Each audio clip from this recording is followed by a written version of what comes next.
Live from the butchery, it's Tailgating with Chef Dave. Welcome in, everyone. It's week 6. No, week 7. Oh my gosh, you don't get the bye. It doesn't really matter. We're down in Dallas. The Lions are down in Dallas. Geared up for another loss, let's be honest. But anyway, when you think about Dallas and tailgating and, iconic foods from Texas, I mean, brisket, chili, burgers, all 3 of those things come top of mind. Queso even, right? Like queso. When I heard a story, I was listening to Kelly Stafford talk about the Lions. The greatest ever quarterback of the Lions, gone. Anyway, I was listening to Kelly Stafford tell a story about queso. She was like, queso down in Texas, queso down in Georgia, way different than queso way up here in Michigan. So anyway, we didn't go down that road because I didn't want to mess that up. But in a list of iconic foods, they listed one thing that I thought was a little different. And you know how we do. We always go a little bit left of center or a little bit right of center, however you want to go. We don't just go on the nail. So we didn't knock those 3 things out and have an easy tailgate. This tailgate, by the way, is a very, very advanced tailgate. This isn't going to be simple for everybody. But if you have a little bit of time and a little bit of effort, you can make some really, really cool stuff. So we did chicken fried steak. That's right. October 26th is Texas named it National Chicken Fried Steak Day. This is real deal, right? So I said, let's go a little bit different. So we went a little bit different. You can do 2 different techniques on the chicken fried steak on your tailgate. You can either have one of these flat tops fried, getting real hot, and have some oil in here, and you can flash fry your tenderized steak. We'll go through the whole process, but I'll set you up. You can either fry it in one of these situations right here where you set up a little fryer, if you will, or you can have yourself, like I said, advanced barbecue. You got one of these little butane burner setups. Get a little flame going. Get some shallow oil, maybe an inch and a half, and you can pan fry those tenderized steaks to make your chicken fried steak, if you will. But we're gonna go through the whole process today, because when you have chicken fried steak, what else are you gonna have? You can do this ahead of time, right? We always talk about things you can do ahead of time for your tailgate, have ready to rock and roll. You can do all this ahead of time at home, right?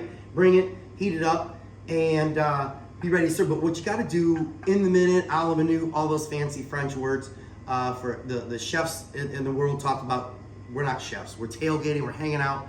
But the thing you should do in the moment while everybody's watching is the show is the gravy, right? Chicken fried steak, you gotta have a little gravy on there, right? So what we did was, we took our steak, right? So you get a tenderized top sirloin or a bottom round or whatever. Take a cube steak, right? Get a cube steak from your local grocer. Come to the butchery, see a real butcher. You can check out this cube steak. Take this cube steak. You want to season it really well, a little black pepper, a little salt, and then you dredge it in seasoned flour. You season up some flour.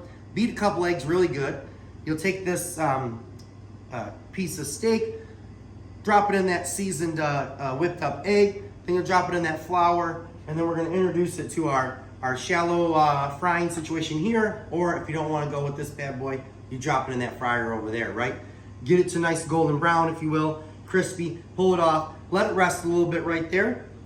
I suggest you do that ahead of time. Do it in an air fryer, you can bake it in the oven. Doesn't matter, you don't have to necessarily dredge it in oil, so that doesn't matter.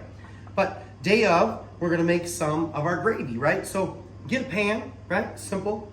Get it hot, you can do it on here, right? Just like we talked about before. Get this flat top hot on your grill and throw your pan on there.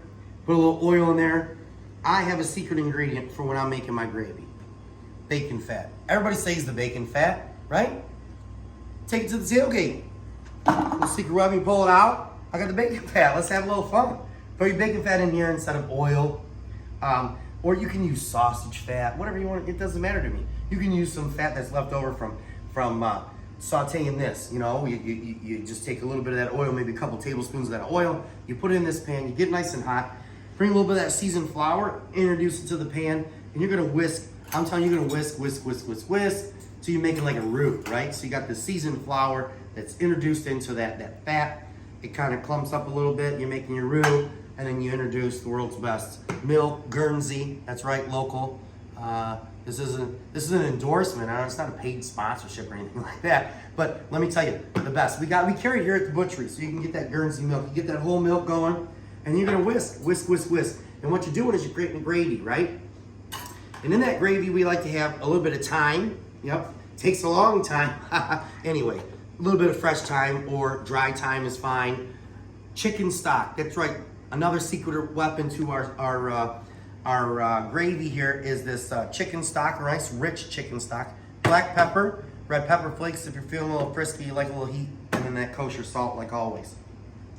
So we got our pan nice and hot. We made our roux with our flour and our fat, and we got that going. We got our milk in there. We're thinning it out, kind of get this gravy consistency. We add a little bit of thyme, a little black pepper, a little salt, a little red pepper flake if you like a little heat.